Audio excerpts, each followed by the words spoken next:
This isn't a scene from a horror movie. This is the moment a future millionaire hit rock bottom. The world of high finance is usually measured in ticker tape, quarterly earnings, and the crisp snap of a tailored Italian suit. But for Christopher Paul Gardner, the most significant metric of his life was measured in the distance between a locked public bathroom door and the chaotic, threatening world outside of it. It was 1982, San Francisco.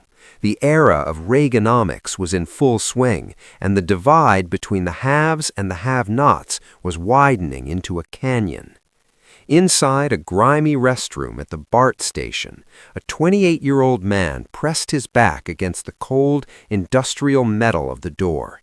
He wasn't holding it shut against a physical intruder. He was holding it shut against his own reality. On the floor, nestled on a bed of toilet paper and coats, slept his toddler son, Christopher Jr. The boy was oblivious to the stench, the humiliation, and the despair. He trusted his father. Outside, the heavy footsteps of commuters and the erratic shouting of the mentally ill echoed through the tiled station. Every time someone rattled the handle, Chris froze, tears streaming silently down his face, praying the lock would hold. He was a ghost in the machine of American capitalism, a man trying to break into the most exclusive club in the world, Wall Street, while sleeping in a subway bathroom. This wasn't just a bad week. This was the crucible. This is the story of how a man with nothing but a mind for numbers and a heart full of spiritual genetics climbed from the sub-basement of society to the penthouse of the American dream. Spiritual genetics. To understand the man shivering in the BART station, you have to go back to the humid, segregation-scarred streets of Milwaukee, Wisconsin in the 1950s. Chris Gardner did not have a start in life. He had a hurdle. He never knew his biological father. His mother, Betty Jean Triplett, was the sun around which his turbulent universe orbited. But that universe was constantly threatened by the black hole that was his stepfather, Freddie Triplett. Freddie was a man of violence and alcohol. The household lived on a knife edge of tension. One Christmas, a time reserved for joy, Freddie's rage boiled over, and Chris found himself and his siblings thrown out of the house, literally stark naked in the biting Wisconsin winter. The police arrived not to save them, but to take his mother away. He was placed in foster care. He felt abandoned, confused, and unworthy. But it was during these intervals of separation and reunion that Betty Jean planted the seeds that would one day save his life. She didn't give him money, she gave him a mindset. She told him, "Son, you can only depend on yourself. The cavalry ain't coming." One evening, while watching a college basketball game on a grainy television, Chris commented that one of the players would make $1 million. Betty Jean turned to him, smoke curling around her fingers, and said, "Chris, if you want to, you can make $1 million." It was a radical thought for a young black boy in the 1960s, but he believed her.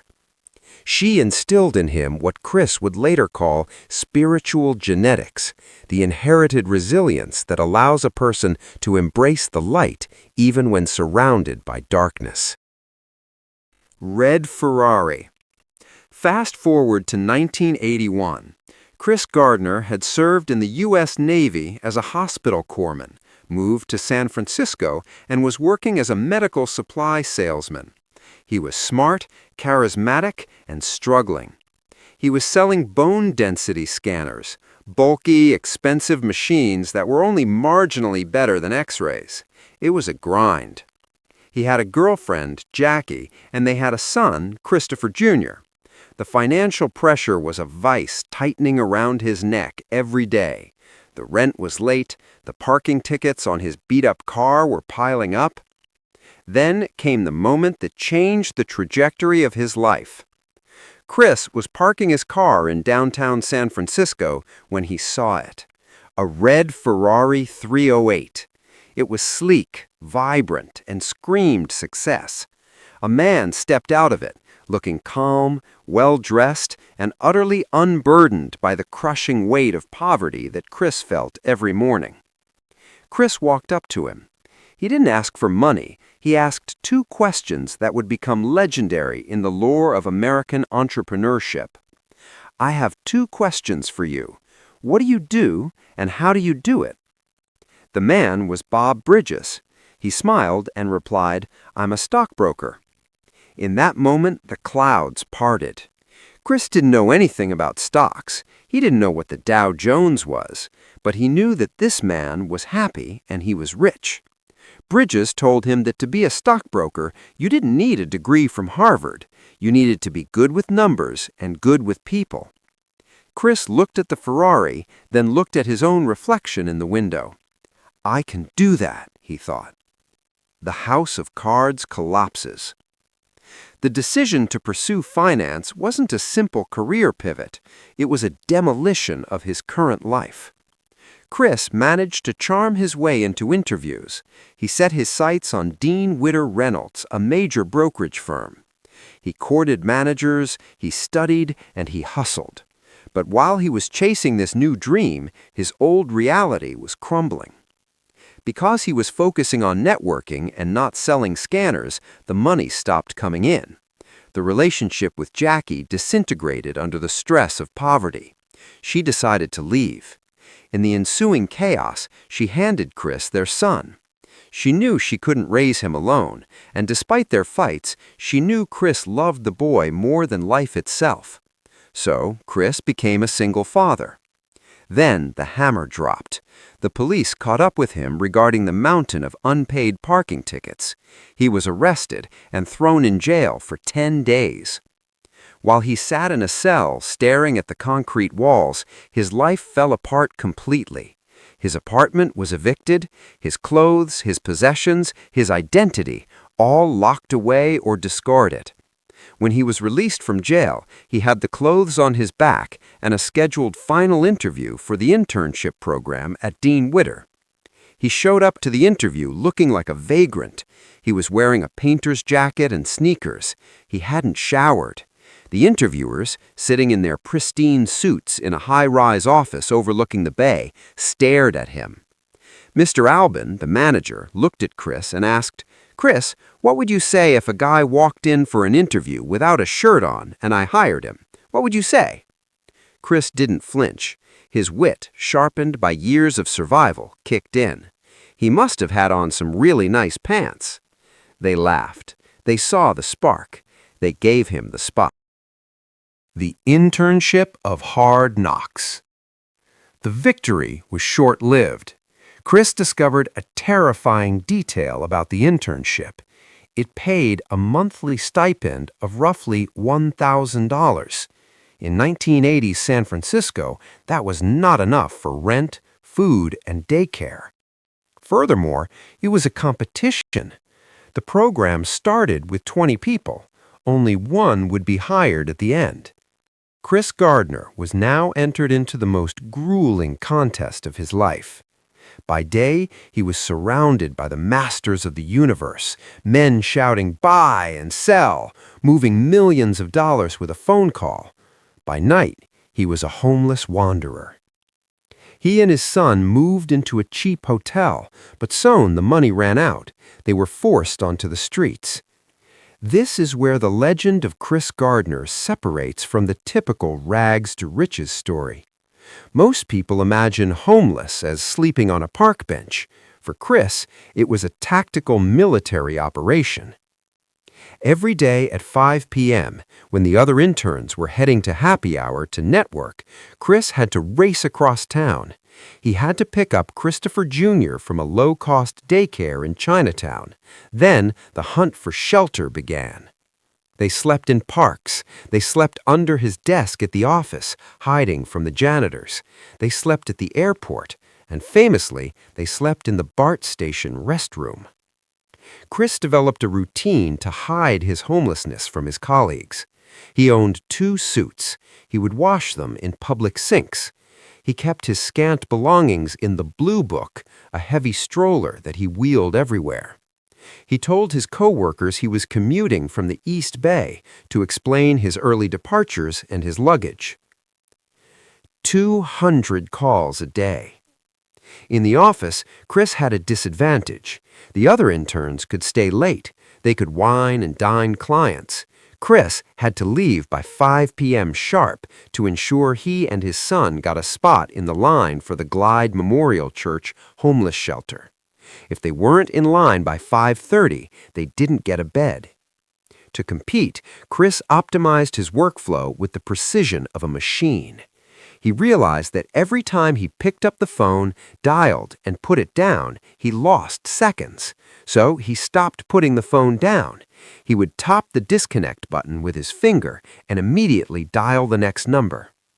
He didn't take water breaks, so he wouldn't have to use the bathroom. He didn't take lunch. He stood at his desk, dialing, pitching, closing. "Good morning, this is Chris Gardner from Dean Witter." Rejection. Dial again. "Good morning, this is Chris Gardner." Hang up. Dial again.